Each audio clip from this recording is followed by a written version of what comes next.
I am standing on the rooftop terrace of the glass-walled coworking loft in the Pearl District when I say it. The city is below us, a mess of cranes and traffic, and the wind whips my hair into my mouth as I laugh. Look, if he ever stopped being useful, I could replace him in a day, I announced to the cluster of freelancers passing around a bottle of Prosecco. Max is sweet, but let us be real.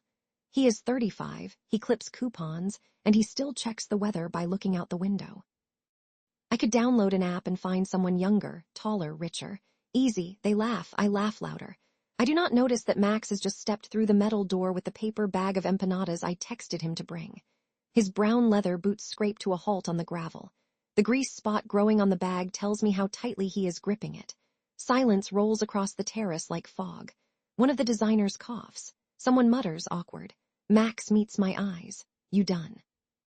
His voice is low, but it cuts. Because I just spent my lunch break in line at the place you like, the one that does not take online orders. I stood there thinking I was doing something nice. I roll my eyes. Do not be dramatic, Max, it was a joke. He nods once, sharp, then turns and walks back down the stairs. The empanadas stay behind, a small grease-stained monument to my big mouth. That night he does not come home. I text once, where are you? Then toss the phone onto the duvet. He is probably sulking at his friend Devin's loft. He will be back tomorrow with that wounded puppy look, and I will sigh and let him apologize for overreacting. But he does not come back the next day or the day after that. I swing by the climbing gym where he coaches weekend classes. The chalk dust hangs in the air like powdered sugar. I spot him on the bouldering wall, arms shaking on a crimson root, and call up, can we talk?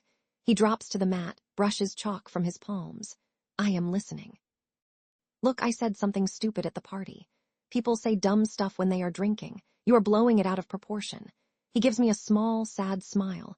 You said you could replace me in a day. I have spent 8 years making your coffee exactly how you like, driving you to sunrise shoots, pretending to like your friend's experimental jazz. And that is the headline you give me, replaceable. I shrug, trying to keep my voice light. I was just bragging, Max. Everyone does it. Do not be so sensitive. His shoulders stiffen. Right. Insensitive. Noted. He turns back to the wall, chalks up, and climbs until I leave.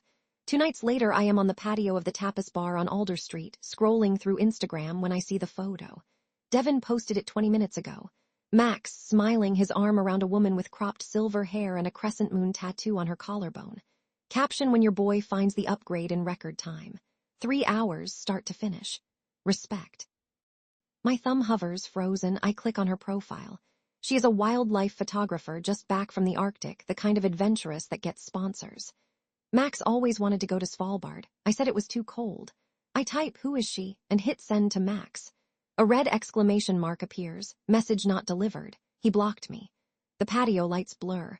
I blink, and the pitcher of sangria on the table tilts, red liquid bleeding onto the slate like a cheap crime scene. I drive to Devin's loft. The street outside smells of wet asphalt and diesel. I hammer on the corrugated metal door until Devin cracks it open. Is Max inside? He does not want to see you. Devin, come on, I need to explain. You already explained plenty on that rooftop. He starts to close the door. I wedge my boot in the gap. Tell him I am sorry. Tell him I will do better. Devin sighs. He is not at my place anymore. He flew to Reykjavik this morning. New job leading glacier hikes. Apparently someone recommended him. Someone who thinks he is irreplaceable. The door shuts. The clang echoes against the brick like a judge-esque gavel. I go home to the apartment we painted the color of wet sand. His boots are gone from the entryway. The coffee grinder is gone. The blue enamel mug he always used is gone. I stand in the living room and feel the silence press against my eardrums. I call his mother. She answers on the 3rd ring. Have you heard from Max? I ask. Yes. He sounds happier than he has in years. A pause. You know, dear, sometimes a partner is like a rope bridge. You keep hacking at the ropes, sooner or later you fall. I hang up without saying goodbye. I try flowers. I send them to the guiding company in Iceland, addressed to Max Hansen, glacier expert. They bounce back, recipient no longer employed. I try email, blocked. I try LinkedIn, he has deleted his profile. Weeks stretch into a month. I keep thinking he will cool off, come back, tell me we can work on it. Instead, I see a photo on the National Geographic website, Max in a burnt orange parka, standing beside the silver-haired woman, both grinning in front of a turquoise ice cave. The caption credits them as co-leaders of a new Arctic photography expedition. The apartment lease is in his name. The landlord gives me 30 days. I pack my things into garbage bags, the kind Max used to haul to the recycling center every Tuesday without being asked. I find his old flannel shirt wadded behind the dryer. I bury my face in it, breathing the last trace of his cedar soap, and for the first time I feel something sharp and undeniable I messed up. I go to the rooftop again. The carking loft has a new mural, a giant octopus wrapping tentacles around skyscrapers. The freelancers are still there, still passing Prosecco. No one meets my eyes when I walk past.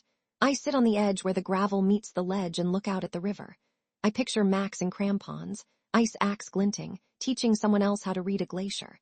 I picture him laughing at something the silver-haired woman says, the way he used to laugh at my jokes before I started gratting them. I open my phone and start typing a text to his old number, the one still labeled my person with a heart emoji. I type paragraphs. I delete them. I type I understand now. I hit send. The message turns green, undelivered. The number has been disconnected. A cold wind whips up from the water. I wrap the flannel shirt tighter around my shoulders, but it does not warm me. The skyline glitters indifferently. Somewhere north of the Arctic Circle, Max is probably watching the aurora ripple like silk, and I am here alone, holding a shirt that smells like goodbye. I whisper into the dark, I was wrong. The words scatter across the rooftop like dry leaves, and no one answers.